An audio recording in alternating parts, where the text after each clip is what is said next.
Tenho a alegria de ser mãe e também de ser avó. E aí, como não confundir papel de mãe com papel de avó? E você, que por alguma circunstância da vida tem como imposição uma maternidade alargada, ou seja, você é avó, mas assume papel de mãe. Vamos conversar sobre isso nesse programa? Te espero, hein? Olá, mãe! Estamos aqui para mais um programa Papo de Mãe que Ora. Você é mãe que ora? Se não é, é o momento de vir fazer parte dessa tribo. E hoje nós vamos estar discutindo um assunto que eu acho muito legal, porque eu sou avó. Eu sou avó de 5 netos. Eu tenho 18 anos, 13 anos, 10 anos, 8 anos e de 2 anos. Estou passando todas as fases. E eu acho que é importante um assunto, porque o mundo mudou, o papel de avó mudou e a gente precisa de conversar sobre isso. Tânia, você acha que é a mesma coisa? Ser avó hoje, você também que é avó, ser avó hoje é a mesma coisa da sua mãe? Com certeza não, né? Assim, dentre os papéis parentais, o de avó é que mais mudou. E a gente não tem um exemplo a seguir, né? Nós somos a nova geração de avós, né? Eu sei que os avós hoje estão em plena forma, né? Eu ainda não desisti de viver a minha vida. Estão trabalhando, tem vida social, tem muitas ocupações, né? Então ele não tem aquela exclusividade que tinha os avós antigamente, né? Que aposentavam, ficavam em casa. O mundo mudou, gente. E eu vejo, eu que sou avó, né? Minha neta tem apenas 7 meses. A minha filha não sabe o que ela pode contar comigo, porque ela sabe que eu não sou, eu não tenho o mesmo papel que a avó dela. E eu também, eu não sei o que, eu ainda estou assim descobrindo o que eu posso, o que eu não posso fazer, o que eu devo fazer, sabe? Então eu estou tirando isso de dentro de mim, eu estou sendo assim, muito autêntica, sabe? Às vezes me questiono e tal, mas estou levando. Falando em mudança, inclusive a mudança física, né? Porque o modelo de avó nossa era gordinha, do cabelo branco, e agora a gente está sempre de boquinha fechada, cabelo louro, isso faz a diferença. Foi para você, Aline? Mudou a avó? Como é que você falou outro dia da sua avó aqui? Então, antigamente a gente via uma mulher de 40 anos, a gente tinha aquela impressão assim, aquela mulher de taierzinho, meio chanelzinho, com sapato baixinho. Hoje a mulher de 40 anos sou eu. Qual o problema? Minhas costas. Ai, eu tô no chão. O que aconteceu? Acho que caímos e não conseguimos levantar. E aí a gente sente a mudança de comportamento, não só... As mulheres hoje têm um comportamento diferente. O que eu acho interessante e importante é que a avó, ela tem que ser, eu falo que é a raiz total. Eu falo que quem tem uma avó presente, ela se sente um porto seguro. Então, eu tive uma avó muito presente, a minha mãe é uma avó muito presente, a minha sogra é uma avó muito presente, e eu acho que é um equilíbrio. É você saber lidar com as situações de não abusar da mulher hoje, porque muitas avós hoje estão na ativa, no trabalho, em curso, em academia, elas se sentem ativas, elas não são mais aquelas pessoas que estão reclusas dentro de casa. E hoje a gente sente isso, que a mulher ela está no mundo, ela quer viajar, ela quer ter a liberdade dela também. Não impede de quando eu preciso usar a minha mãe, eu faço um pedido. Eu primeiro chego a ela e falo, mãe, você pode? Dona Gilda, você pode? E nisso você vai fazendo tudo, eu acho que é uma questão de equilíbrio para que a gente possa conviver bem nessa nova geração, né? É o respeito, né? Isso. Camila, como que você vê, né, esse novo papel?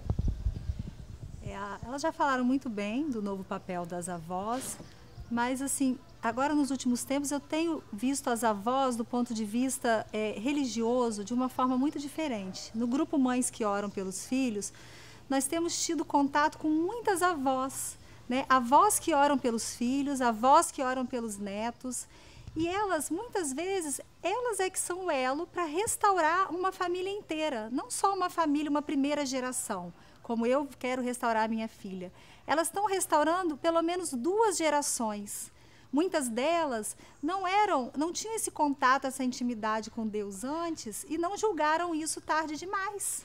Agora que são avós, elas se aproximaram e elas estão sendo canal de graça para toda a sua família, para os seus filhos, noras, genros. E uma outra coisa que também tem feito muita diferença para mim em relação às avós é que também na igreja e no movimento eu aprendi a rezar pelos meus futuros netos, pelos meus futuros genros, pelas minhas futuras noras.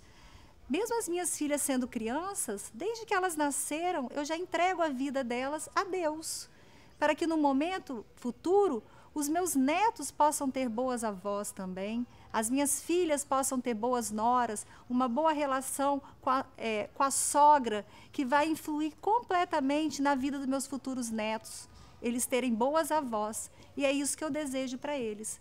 Eu não tive convívio com os meus avós, infelizmente faleceram muito cedo, mas eu tenho toda a graça de ter uma sogra maravilhosa, espiritualizada, uma mãe também, e eu sinto isso até um reforço quando eu vou interceder pelas minhas filhas, porque a avó é a segunda mãe, né? É a minha mãe, a mãe do meu esposo. Então, quando eu me pego com um problema com uma filha doente e que eu, como vou usar a minha autoridade de mãe para interceder junto a Deus pela minha filha, eu sinto o reforço da minha sogra e da minha mãe fortalecendo essa intercessão, que eu sei que as orações delas chegam a Deus junto com as minhas, pela minha família e pelas minhas filhas. Então, eu acho que a avó, felizes aqueles que as têm. Logo que as aulas acabem, eu mando ele para aí. Beijos, Antonica. Ai, que bom! Meu neto está para chegar. E elas têm toda uma influência, mesmo que não seja presencial, aquelas que trabalham, mas pode ser à distância, pela oração e por tantas outras funções maravilhosas na vida da família. Camila, você me fez lembrar uma coisa muito importante, porque quando a gente é mãe, a gente tem uma ânsia muito grande de vencer e até, às vezes, desconhece Deus. Sim. E eu vejo que com os meus netos, eu já tinha tido um processo de conversão muito grande. E isso ajudou muito para que eu pudesse dar aos meus netos a formação religiosa. Então, eu tive a oportunidade de evangelizar a minha filha para que a minha filha evangelizasse os filhos. Talvez a minha filha mais tardiamente, mas os meus netos, com certeza, no momento correto. Mônica, e você? Como é que você vê isso lá na escola? Você observa se tem muita mãe que terceiriza a educação para as vós? Muito. Esse é um ponto muito forte.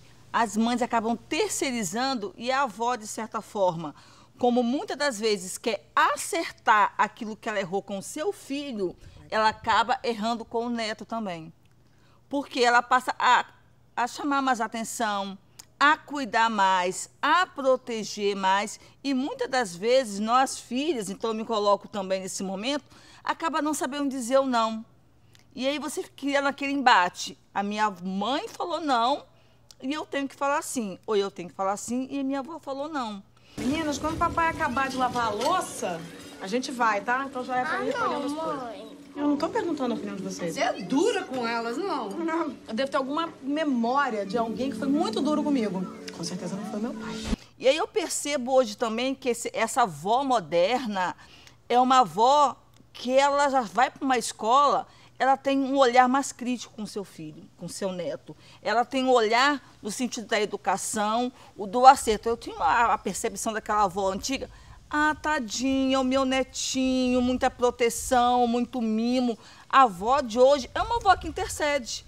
É uma avó que vai lá com o olhar do acertar, no processo de oração, não só no bater. Porque a gente sabe hoje que muita mãe, principalmente mães que não têm paciência, mães que foram muito novas, elas acabam batendo nos seus filhos ao invés de realmente sentar. E a avó hoje tem esse papel de sentar, conversar, dialogar e olhar realmente esse lado religioso. Será que bater é importante? Como a Mônica estava falando, eu falo que a avó é a mãe com açúcar.